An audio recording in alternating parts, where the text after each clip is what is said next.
प्यारे बच्चों, आज मैं आपको साइंस का एक महत्वपूर्ण टॉपिक करवाने वाला हूं। बहुत छोटा सा टॉपिक है, वो मैं करवाऊंगा साइंस के अंदर, जिसके अंदर एग्जाम के अंदर क्वेश्चन पूछा जाता है।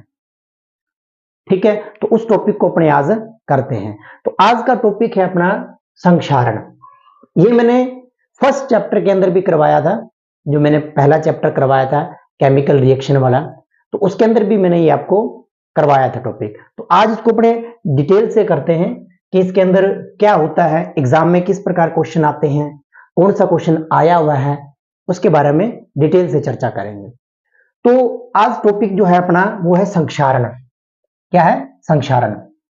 तो संक्षारण क्या होता है कि जब कोई धातु वायु के संपर्क में आती है, अम्ल आर्द्रता के संपर्क में आती है, तो वो क्या हो जाता है, खराब होने लग जाती है, यानी कि वो संक्षारित हो जाती है। ठीक है, उस पर कोई ना कोई परत चढ़ने लग जाती है, उसका रंग बदलने लग जाता है, तो इसको क्या कहते हैं, अपने संक्षारण कहते हैं। जैसे सिल्वर है अपने पास, एजी जिसको बोलते हैं अपने एजी, ये जब वायु के संपर्क में आती है तो ये काली पड़ने लग जाती है। क्या पड़ने लग जाती है? काली पड़ने लग जाती है। तो ये किस कारण से होता है?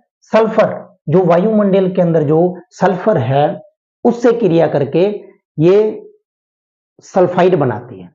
सिल्वर का क्या बनाती है? सल्फाइड बनाती है। तो एजीएस की परत बन जाती है इसके ऊपर। तो ये ध्यान रखना आपको, क्वेश्चन इंपॉर्टेंट भी है कि सिल्वर पर कौन सी परत चढ़ती है, तो ध्यान रखना है काली परत चढ़ती है। ठीक है, अब दूसरी बात करते हैं अपने कॉपर की। कॉपर जब वायुमंडल की कार्बन डाइऑक्साइड के साथ क्रिया करती है या संपर्क में आती है, तो भूरे रंग की जो चमक है वो धीरे धीरे खत्म होने लग जाती है। भूरे रंग की चमक धीरे धीरे खत्म होने लग जाती है, और वो जो भूरे रंग की परत है, भूरे रंग जो इसका है वो हरे रंग में बदलने लग जाता है, यानी कि हरे रंग की परत चढ़ जाती है। इतना आपको ध्यान रखना है। और दूसरी बात करते हैं लोहे की। तीसरा इसके अंदर क्या है? लोहा।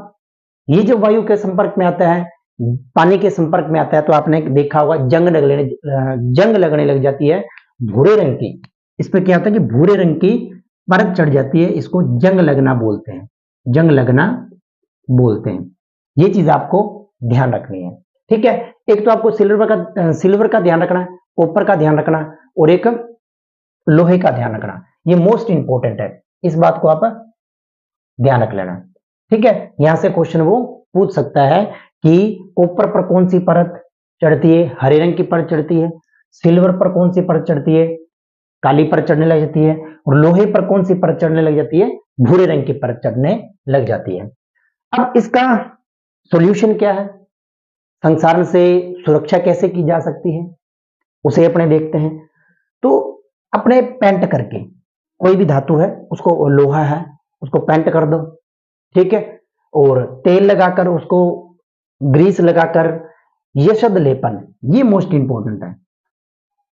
ये काफी बार क्वेश्चन के आया हुआ है आरआरबी ग्रुप डी के अंदर।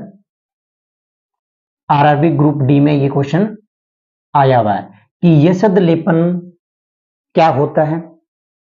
लोहे एवं इस्पात की वस्तु पर जस्ते की परत, लोहा हो या हो इस्पात, इसके ऊपर क्या करते हैं? जस्ते की परत यानी कि जिंक की परत लगाते हैं।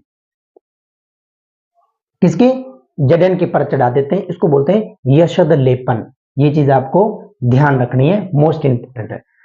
क्रोमियम लेपन, क्रोमियम का लेपन करके एनोडीकरण, ये मैंने आपको करवाया था पिछली क्लास के अंदर, सेकंड चैप्टर के अंदर मैंने करवाया था अम्ल क्षार और लवण के अंदर एनोडीकरण। इसके अंदर अपने क्या कर रहे थे? एल्यूमिनियम लिया था। ठीक है, तो एल्यूमिनियम पर अपने एल्यूमिनियम की छड़ को किस में डाल रहे थे? नाइट्रिक अम्ल, H2SO4 के अंदर। याद आ गया होगा आपको, तनु H2SO4 के अंदर इस पे अपने परत चढ़ा रहे थे। ठीक है, तो उसको बोलते हैं एनोडीकरण। मिश्र धातु बनाकर, एक आता है इसके अंदर मिश्र धातु बनाकर। ठीक है, तो इस प्रकार से अपने संक्षारण से सुरक्षा कर सकते हैं। एनोडीकरण मैंने पूरा डिटेल के अंदर करवाया हुआ है।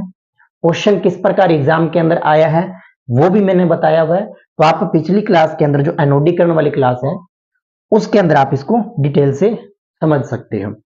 तो अब ये मिश्र धातु जो है, मिश्र धातु वाला टॉपिक, ये आपको मैं जो एग्जाम की पॉइंट ऑफ व्यू से जो इंपॉर्टेंट है वो मैं अभी पूरी डिटेल में बताने वाला हूं कि कौन सी मिश्र धातु के अंदर क्या मिलाया जाता है, कितना उनका परसेंटेज होता है, तो ये पूरा डिटेल के अंदर आपको भी करवाने वाला हूं।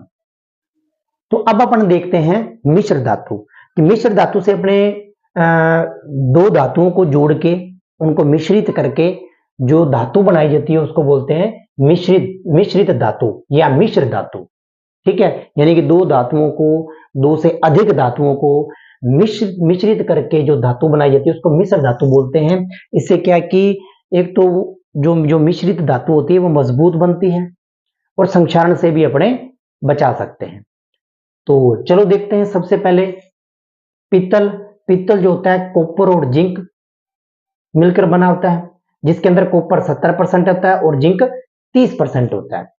ठीक है, ये बात आपको ध्यान रखनी है। एक बात करते हैं अपने कांसा जिसको अपने बेल मेटल भी बोलते हैं। क्या बोलते हैं? Bell metal.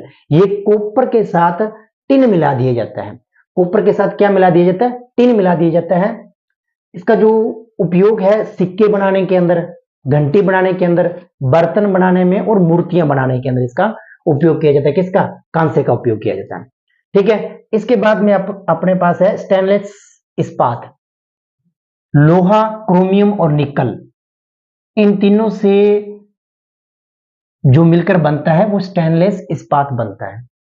ठीक है, और एक आपका है सोल्डर, इसको टांका भी बोलते हैं। क्या बोलते हैं इसको? टांका भी बोल देते हैं। तो ये लेड के साथ जब टिन मिलाया जाता है तो इसको बोलते हैं अपने सोल्डर। इसका उपयोग होता है टांका लगाने में। ठीक है, ये जो चार है ना, 1, 2, 3 और 4, ये बहुत ज्यादा इंपॉर्टेंट है, मोस्ट इंपॉर्टेंट है, इसका आप ध्यान रखना।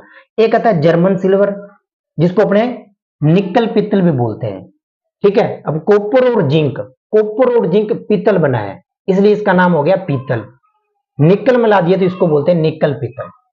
ठीक है, कॉपर इसमें 60%, जिंक इसमें 20%, निकल इसमें 20% होता है। और गन मेटल की बात करते हैं, ये है गन मेटल। कॉपर, जिंक और निकल के साथ टिन मिला दिया जाता है तो इसको बोलते हैं अपने गन मेटल, बंदूक के बनाने में, क्योंकि इससे ज्यादा मजबूत ये बन जाएगा। अब देखते हैं रोल्ड गोल्ड। कॉपर और एल्यूमिनियम मिलके रोल्ड गोल्ड बनाता है। इसका उपयोग होता है सस्ते गहने बनाने में। एक आता है रोज मेटल। रोज मेटल क्या है?